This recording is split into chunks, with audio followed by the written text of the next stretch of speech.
And we're back. Hey, I'm Alec Dinkoff, voice actor with Steve Todd, creator, founder of Open Source Workplace. For those of you just tuning in for the first time, remember to subscribe and turn on notifications below.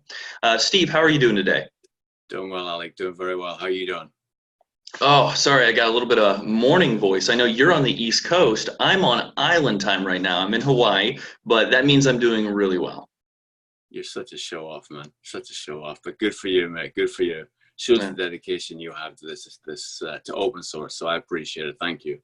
Oh, I love being here. I love talking with you. And I'm sure everyone watching loves hearing about it. So today we want to jump right into 10 problems with hot desking. It's an article out on Open Source Workplace right now. You can check out the audio version on our podcast, link in the description down below. Steve, for those who don't know, and we've talked briefly about this in the past, but for those who don't know, what is hot desking? Yeah, it's a big topic, and I think within the industry itself, there are a lot of maybe confusing conflicts of definitions of hot desking. The way I see hot desking is, if you think the most simplistic way to think about it is, you go into the office, there's no set seating, it's free address, you come in, whatever seat's available, you take it, and that's just a strategy that an organization uses for seating. The whole concept being around, well, there's enough seats to provide you with the space that you need to do the task that you're embarking on. So no assigned seating.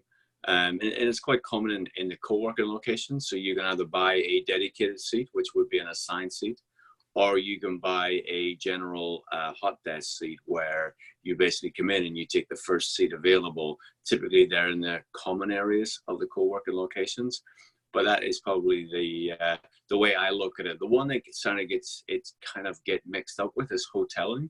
So hoteling is where you have the ability to book a seat ahead of time. So there's software and technology out there that sort of says, okay, I can go and I can reserve a certain desk at a specific time, but that's classified as hoteling, where hot desking is there's no assignment, you just take it on a first come, first served basis. Okay, that makes sense, because just like a hotel, you would reserve your seat or where you'd be staying that day. Perfect. But if you have to do that every day, whether it be reserving or coming in and finding your space, the article mentions there may be some stress for certain employees. Why do you think that is? Well, we're creatures of habit. We like to go in, we like to sit in the same place, we like to have our familiar surroundings around us, be that team members, be that pictures of loved ones on desks, be that the view, be it sitting in the corner so you can see everything, be it whatever it is. We find comfort in that. Whenever you're going into an environment, you're not immediately familiar with where you're going to be sitting. Who am I going to be sitting beside? Who am I going to be bumping into? I've got to get this work done. You're putting more decisions on individuals to actually make decisions, right? If you think about a lot of the entrepreneurs, Steve Jobs, probably the most famous in the sense of he wore the same thing every day because he didn't want to run out of decision fatigue through the course of the day. That's a stressor.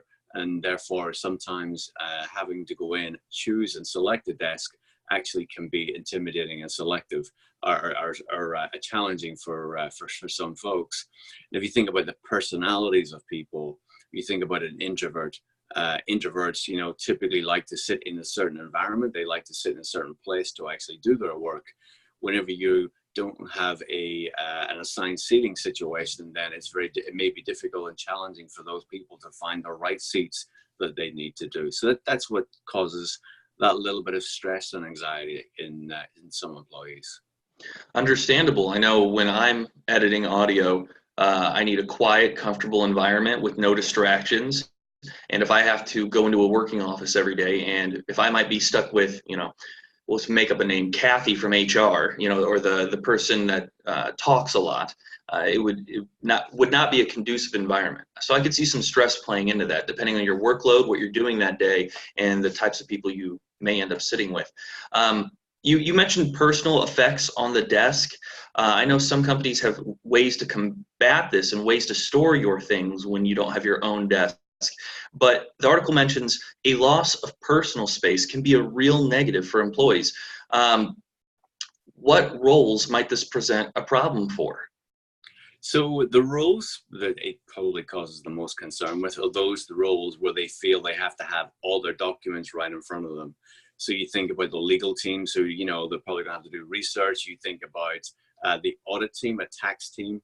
People who really rely on big documents are probably the more immediate roles that spring to mind. But then, if you're a software developer, or to your point, someone who's editing and crafting, they need a certain type of environment, and you take them out of that environment, you may impact their productivity, their ability to do their job and perform their best. So those would be some of the roles that I would consider that may have an issue with hot desking. There are many roles where it really does, there should be no issue. I think about my own role as a real estate, I can sit wherever and go wherever.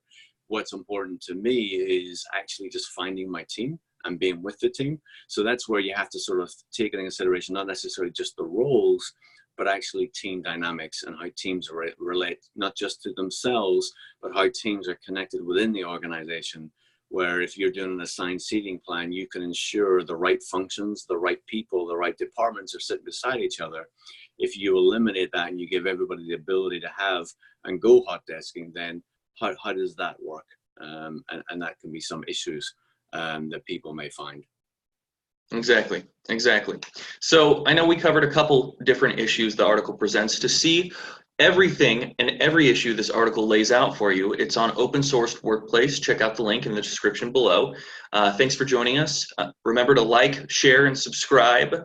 Send this to everyone on your social media, and we'll see you here next week. Thanks. Bye now.